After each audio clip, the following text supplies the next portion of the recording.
बिस्मिल्लाहिर्रहमानिर्रहीम, अस्सलाम वालेकुम। आप देख रहे हैं स्पोर्ट्स वन। मैं हूं आसिफ खान और आज हम बात करेंगे पाकिस्तान की क्रिकेट पर। लेकिन मर्दों की क्रिकेट पर हम बात आज नहीं करेंगे। विमेन क्रिकेट का कुछ अहाता करेंगे। विमेन क्रिकेट जो कि तकरीबन 25 बरस से पाकिस्तान में हो रही है, लेकिन गुज़िश्ता 5-6 बरसों में अगर कहें तो बहुत ज़्यादा तरक्की की है। Women cricket in Pakistan has come a long way, at least in the past 5-6 years. And recently, uh, the coach of the Pakistan cricket team, women cricket team, he was from New Zealand. He is from New Zealand rather, and he was with Pakistan women cricket team. And under his guidance, the Pakistan women cricket team have come a long way. So I'm talking about Mark Coles. Mark Coles is right now with me, and he has joined us from New Zealand. Thank you very much, Mark. Thank you. Assalamu alaikum, Asif. Walaikum assalam. It's very early there in New Zealand, and you have taken time out for us. Thank you very much for that. How are you doing? Yeah, it's lovely to be home and with the family and getting ready to take them to school. So it's been great. It's a little bit cooler here than it is in Lahore when I left, but certainly lovely to be home and be with the family after a busy 2 years. There's one of them just going past now, actually. So yeah, really lovely to be home. And I think my wife said to me the other day, "Do you realise that you've been home a total of 3 months and 2 years?" So it's been a hard battle. You sound like you are not missing Lahore anyway. I miss the people. I miss the girls, and I know that they're in camp at the moment preparing for Bangladesh. So I'm hearing about all the birthday celebrations that are going on. I think Diana Bagg celebrated her 23rd or 24th birthday yesterday. So I'm getting lots of photos through. So I'm still keeping in touch with them. So let's start with your tenure. The first leg of your tenure in 2017, when you decided to join the Pakistan women cricket setup voluntarily. What enticed you to do that? What was the motive behind that?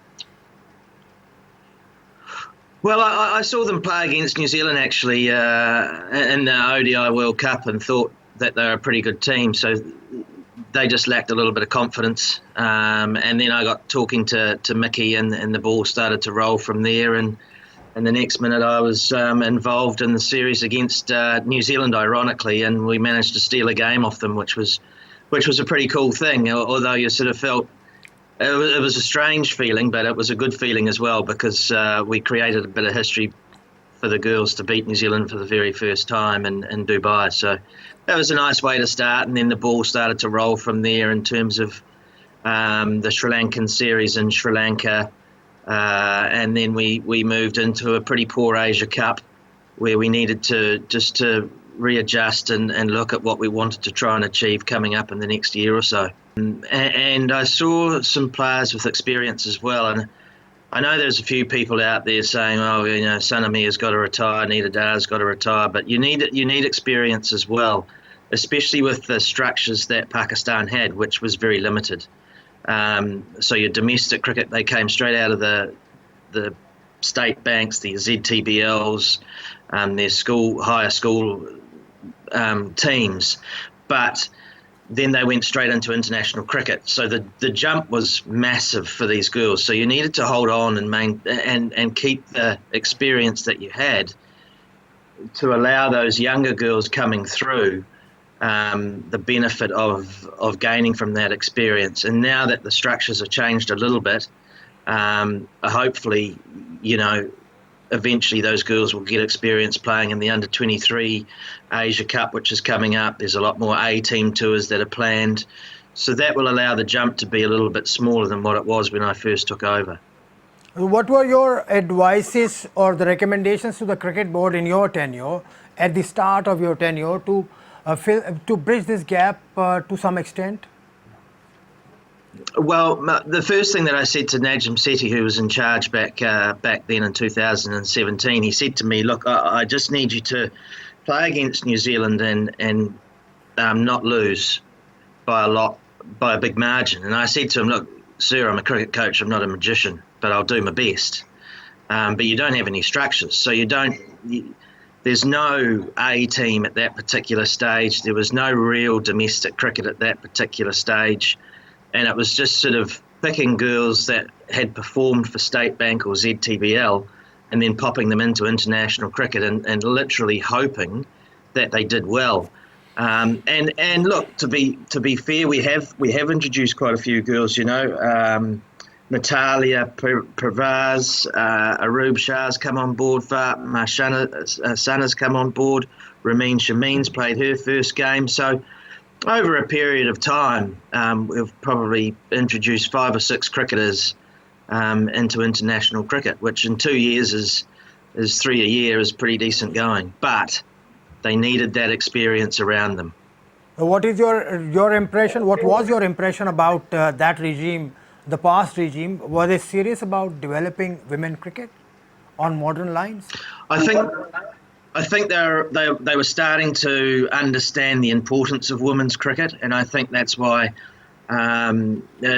Sethi got me on board, and I'm very grateful for that opportunity. And then we moved from there into a full-time position, and away we went. But with Wasim coming on board now, Wasim Khan, I think his experience in England and what England cricket are doing at the moment with women's cricket, £50 million over the next 4 years, I think he has a real understanding of what's required in female cricket to be able to keep up with the likes of Australia, England, India, who are all moving very, very quickly in the women's game. We've seen a massive gulf in the last 2 years between Australia and the second place teams, England and arguably India. And that gulf will expand if we don't keep investing in female cricket.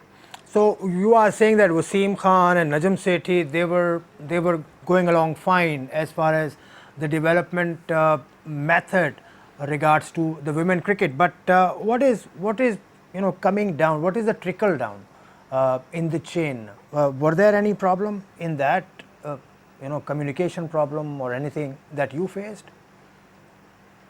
Oh no, I think everyone has. The one thing about Pakistan, as you well know, Asif, is everyone's got an opinion. It's a bit like a backside, really. Everyone sort of seems to have some sort of an opinion as to whether you're doing well or you're not doing well, and once the team loses, then you're no good, and if that girl's not selected, that girl should be selected. But it's an understanding of what's required at the international level, and I guess for Pakistanis and some of the journalists that we have out there, they don't actually see women's cricket live and what's happening. The Australians are magnificent athletes, and the English aren't far away, and now India are starting to click into it as well.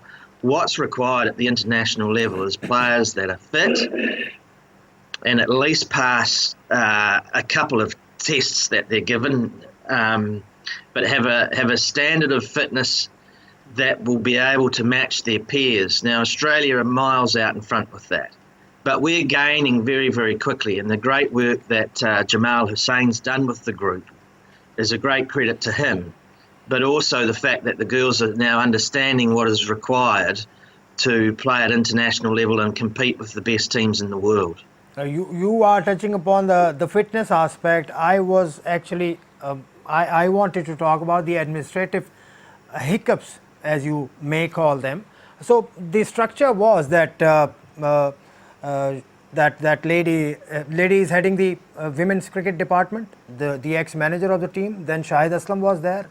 Then you were how was the working camaraderie between you and the women cricket setup of Pakistan?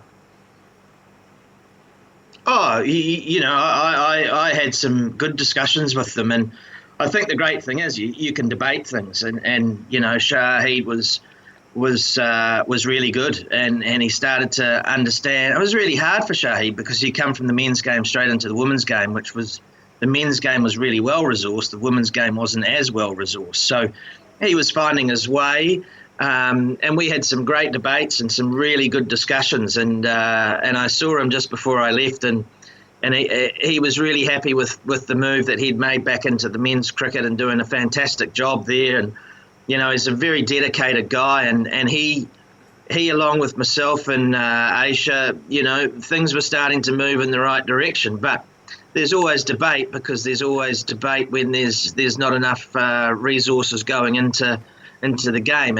And the reality is, if you're in Australia, you're still asking for more money. If you're in England, you still ask for more money. And I guess there is a finite end to a budget, so you can't always do what you want to do. But at least we were starting to make some progress.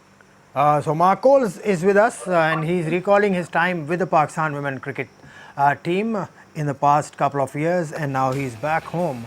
So हमारा discussion जारी है. हम एक break लेते हैं. Break के बाद we'll see you again.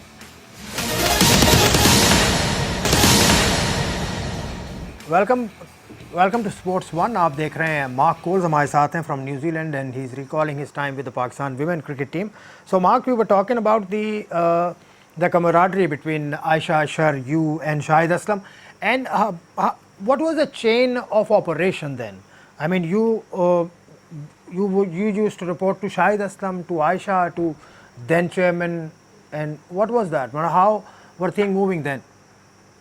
No, I just used to report straight through to Mr. Sethi, basically, and we talked about a few things there. There was Saban that I used to chat to as well, but it was more, I guess, with Shahid and Aisha, it was more talking about what tours were coming up, what we needed, and what was required in terms of logistics. It must be very tough on you living away from the family in a confined sort of environment. You were not actually leaving that place frequently, as far as I know. So how was you kept there in Lahore at the NCA, and how did you find your stay in Lahore? Yeah, look, it is a little bit difficult in terms of moving around, although you can go out for a coffee and go to the odd malls, but you have to take the policeman with you for security precautions.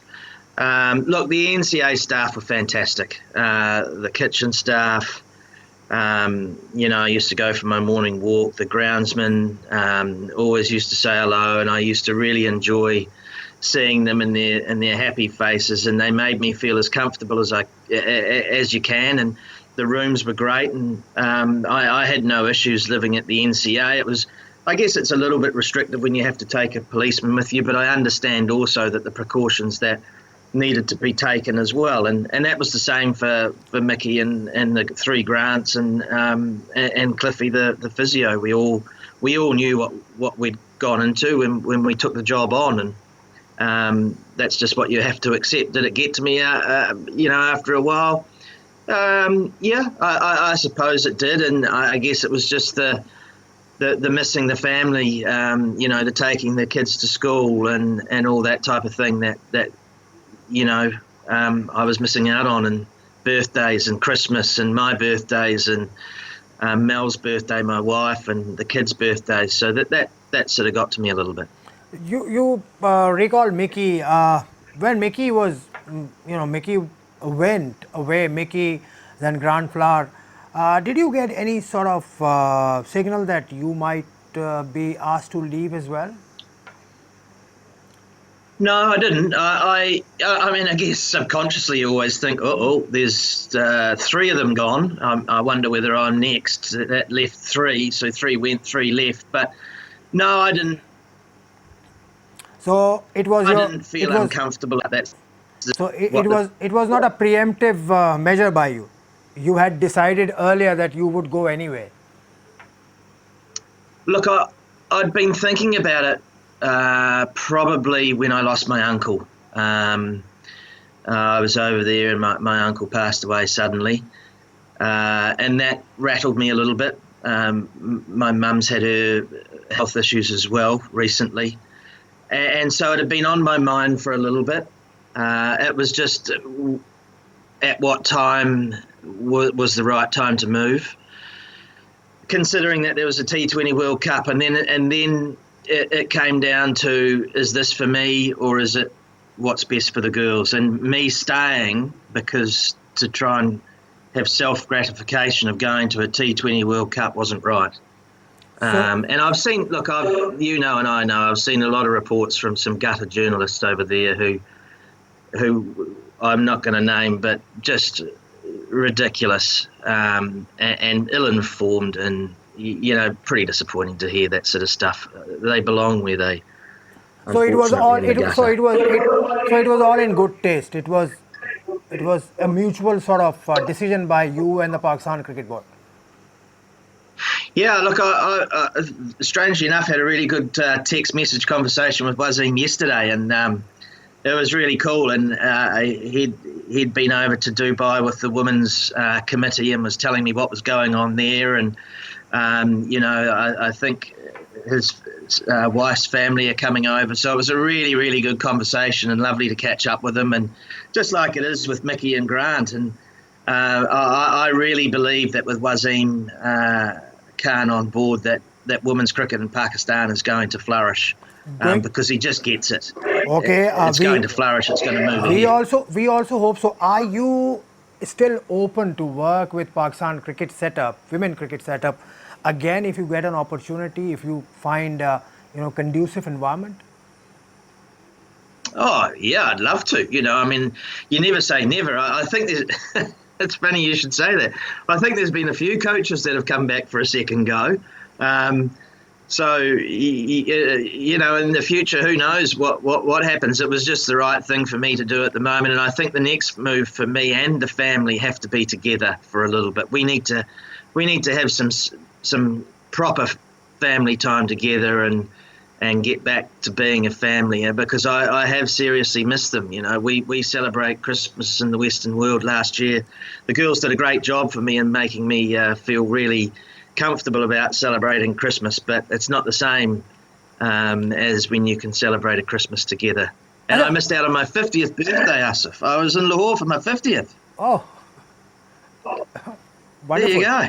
Wonderful. Half a century. But you enjoyed your time. I'm not sure whether I'm going to get the other half. Oh, thank you very much for that. Everyone knows that you are a friend of Mickey as well. So did he tell you something about the treatment he was meted out? Oh no, not really. We didn't talk about it. Look, he was pretty upset when he left. He had a love for that team, and I think they loved him. And I think he left with his head held high. He did from my point of view, he did a pretty good job with the team. T20 #1 team. Yeah, they dropped off a little bit in Test cricket, but they were holding their own in ODI cricket, and I thought they were heading in the right direction. But look, people make judgment calls all the time, every day, and that's what the committee had decided. And unfortunately for Mickey, they didn't, and the other two Grants, they decided not to renew their contracts. So that's life and coaching. The moment that you say yes to a job is pretty much the day that you start to pack your bags and think about the next job. So Mickey, I think he's coaching in New Zealand in a month's time. So it'll be good to catch up with him here and to get more stories. And to get more stories, of course, about the treatment he was given. But that Wasim Khan, you just praised Wasim Khan a while back. Wasim Khan was also on that committee that decided to just to show the door to Mickey. Wasim Khan was on that committee. In fact, he was heading that. Yeah, he was. Yeah, he was heading that. But I guess when the feeling in the rest of the committee is we need to have change, then I guess you're in a very difficult position to not say we don't need change. You're going against a committee that was set up, ironically set up by Mickey, I guess. But that's the way that they've decided to move, and we'll see what happens in the future. Certainly, I watched 1.5 of the games in Lahore, and it was a little bit disappointing, I guess, how Pakistan played. But T20 cricket's like that, it throws up so many equations, and one guy goes out there and smashes 40 off 20 balls and the game changes very quickly. So, it is what it is, T20 cricket. Mark, tell me, you have introduced a lot of new things to Pakistan cricket. One is the selection committee, all-women selection committee. Earlier, Jalaluddin was heading that selection committee. There are reports that you and Jalal did not go well. What is that? How was your relationship with Jalaluddin, the ex-chief selector? Oh, we had a lot of debates. I don't want to talk too much about that. I think a lot of people live in the past, and 1982 was a long time ago to keep going back to what people did. And I do find that a lot of the time people always go back to what they used to do, and not what's in the present. So, good on them for having a great career, but I'd like to focus on 2020, not 2019 and 2020, not really what happened back in 1982. You are referring to that, that first ever hat-trick in the ODIs? You are referring to that first ever hat-trick in the ODIs against Australia? Yeah, we all know. In Hyderabad. Yeah. But you cannot. Yeah, I've heard it 100 times. But you cannot. I've heard it 100 times. You cannot take that credit away from the man. Oh. No, but it was a long time ago. But what was actually happening? What was cooking between you both? Oh, no, I just don't think he understood women's cricket. And that's not his fault. He was put into a position where I don't think he'd had any experience in women's cricket. I've heard him say what he said. I mean, half of it's ill-informed anyway, and unfortunately, he didn't really understand whether there was a breakdown in communication. I don't know, but so the dismissal of Jalaluddin from the chair of the selection committee was on your recommendation? No, I had nothing to do with it. It's I think Wasim came in and decided that he wanted to move in a different direction and have women involved in the women's game, and I think that's really important. I think it's massively important that females have an involvement in women's cricket. And there are it has to be that way. There are other reports also. There are some media reports also that you used to lose your temper quite frequently. Once in Sri Lanka, once at a local tournament in Pakistan recently before you left, you gave piece of your mind to one of the referees or somebody else? No, I mean that's all just cooked up. There was an incident in Islamabad where we were speaking to one of our players, and there was no dugout or whatever it was, and just a complete and utter fabrication of what actually went on. And thankfully, there was a witness to that in my case. So that was soon stamped out pretty quick. So, as it does with some of these people that are jealous, and it's a horrible thing to have jealousy. It's just a wasted emotion, really. But, I don't take too much notice of that. I know what went on and what was cooked up, and unfortunately. And something happened at an international event also when you were talking on the phone while you were inspecting the pitch, and the referee at that venue warned you. Oh, yeah. Again, let me put the record straight. I was on the phone to my wife, who my daughter was very unwell back in New Zealand. Now, he came over and said, "Mate, do you realise that you can't be on the phone?"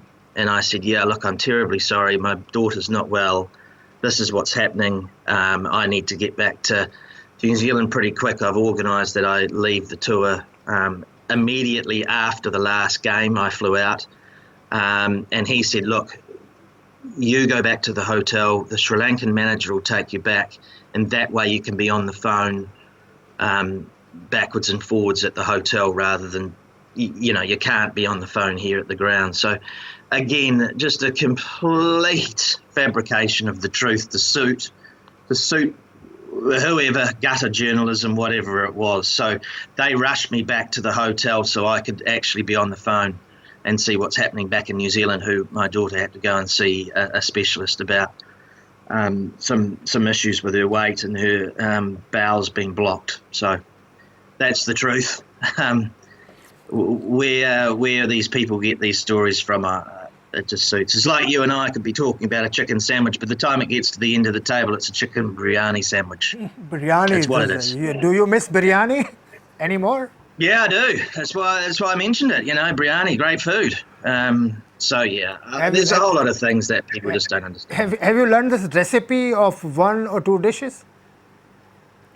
So you No, I haven't, but I'll certainly be trying to find a local Pakistani restaurant somewhere close by. yeah, you can easily find one or two there because Yeah, Pakistan food there's is one in available one all in every around the country. globe. One in not one, but Yeah. at least a dozen in every country. We are in conversation with Mark Coles, the head coach of the Pakistan women cricket team. यहाँ एक break लेते हैं, break के बाद आपको एक मरतबा फिर ज्वाइन करेंगे. Welcome back to sports one.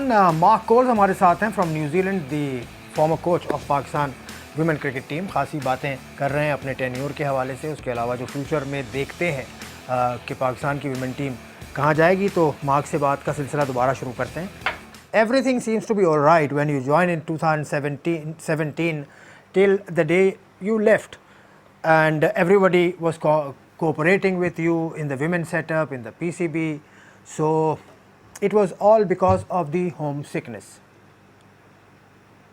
Yeah, it was, and it was the right time to move for the team. So a new coach could be put in place with I think 5.5 months to the March is the T20 World Cup, and I think that they're in a solid position to move forward, and certainly to challenge the teams that are in their group. They've got England, South Africa, the West Indies, Thailand, and themselves. And we've had some success over the West Indies. We've had some success over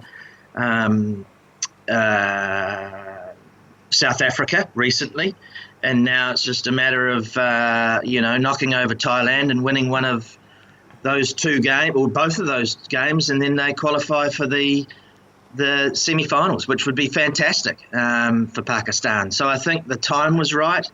The time was certainly right for the girls back home, for me to be back here.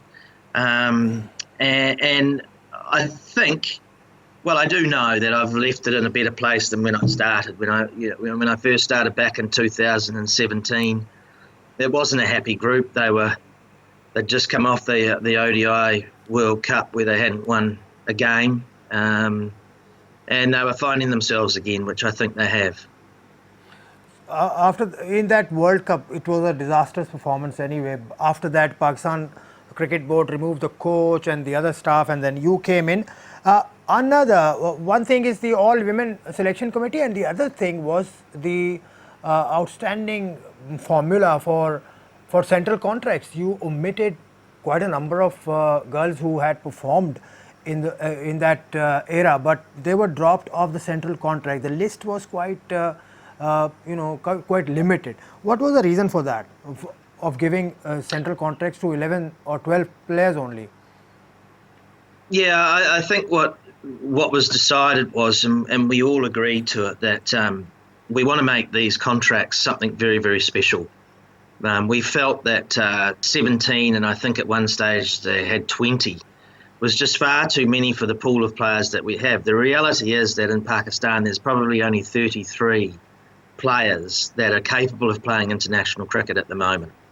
And look, there are great plans to be able to build on that 33, so we have 63.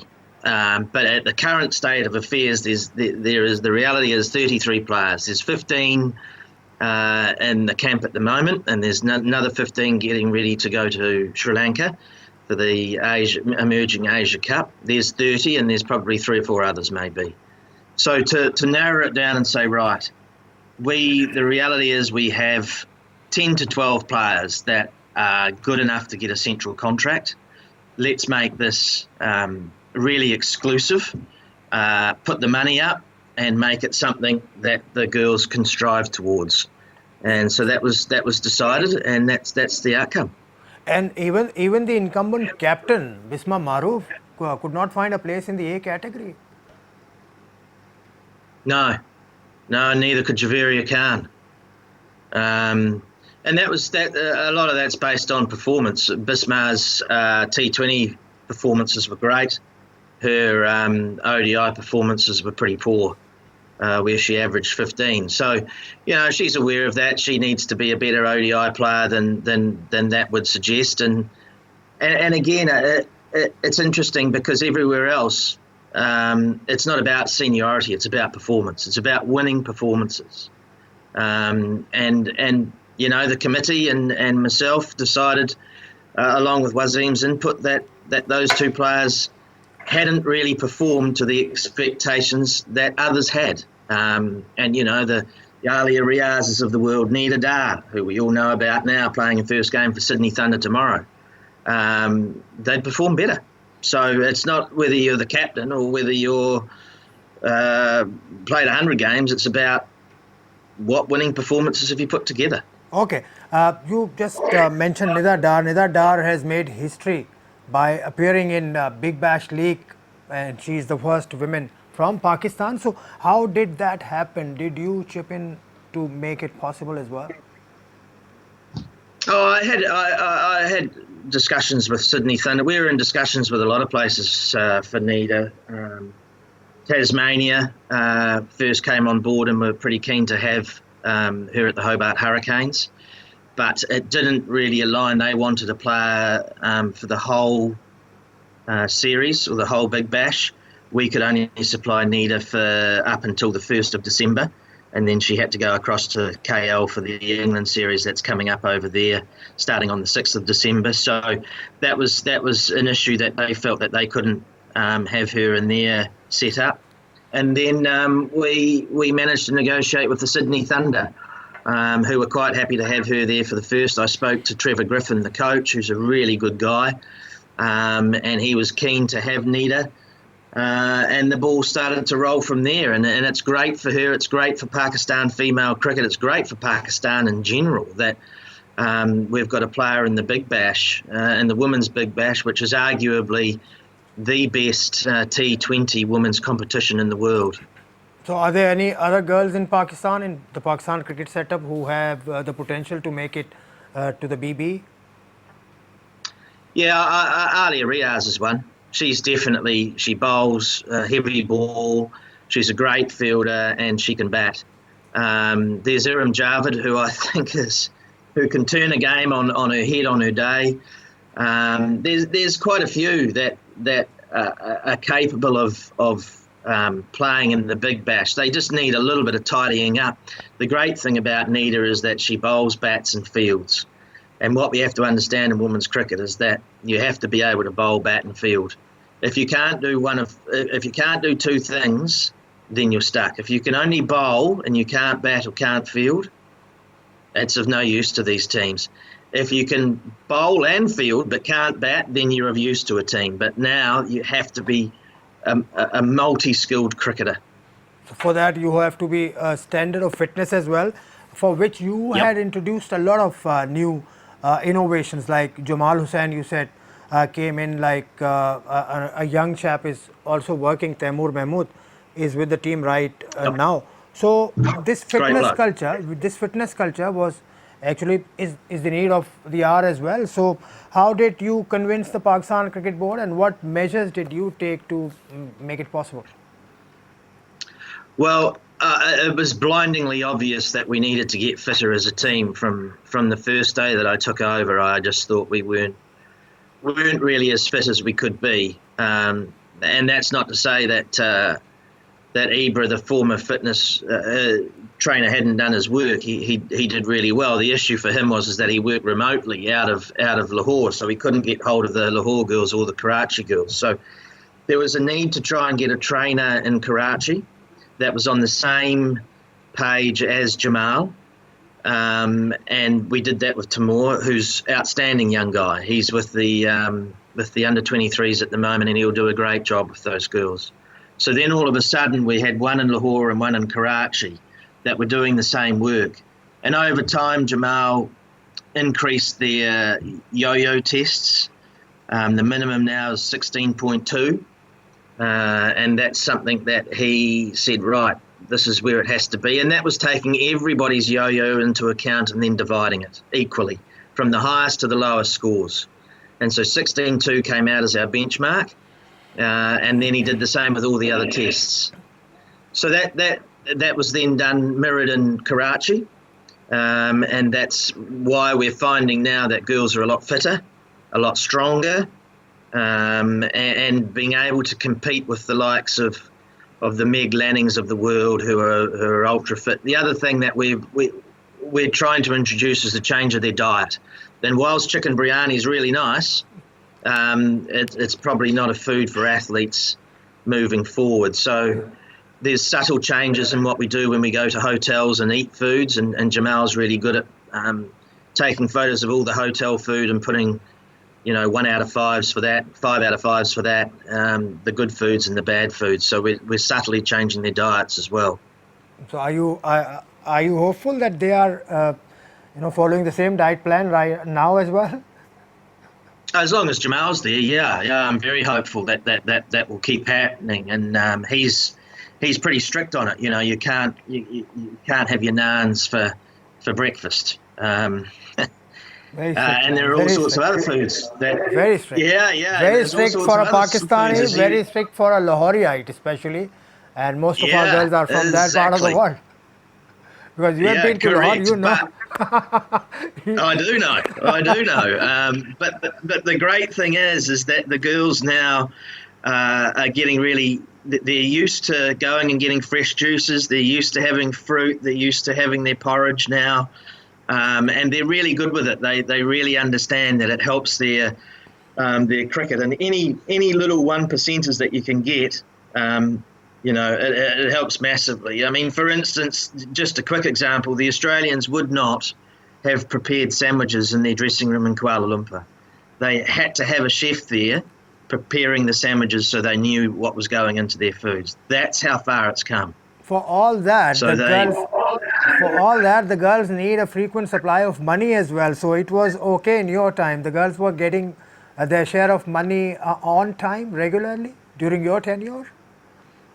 Oh, we had to have a few reminders.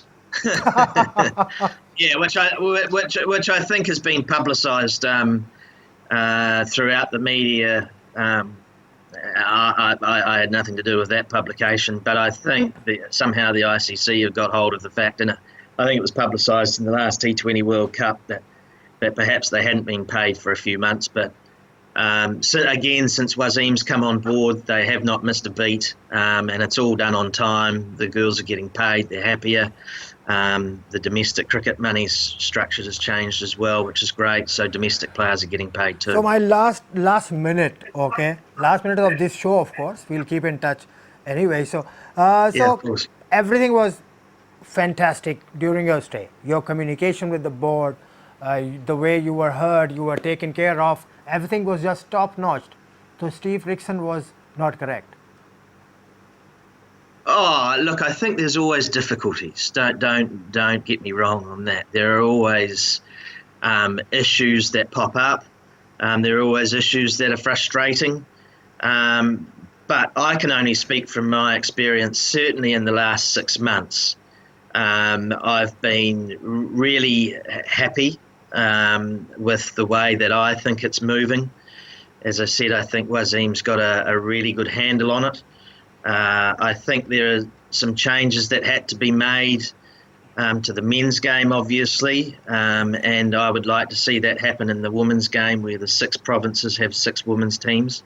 But we're not in a position to be able to do that at the moment because we don't have the player base. I think down the road we will, and I just think that it'll move forward. As far as I'm concerned, look, the people that I met were fantastic, the likes of yourself. There are always people in society that have their own agendas and have a win-lose mentality, and they really want their own egos pumped up, and I'm just not into that. So Mark, when are you coming to Pakistan on our vacations with the family, to Lahore, to Karachi, to other places you've been? Well, I said the last thing I said was that I would come back for when Son Amir gets married. I'll come back for that, and perhaps I'll come back for a couple of other celebrations as well. Maybe when we win that T20 World Cup in March, I'll come back for that. All right. I'm looking forward to meeting you again in Pakistan, in Lahore, or in Karachi, or that wedding that you just mentioned. So all the best to you. Absolutely. Yeah, so something. Shukriya and Asif.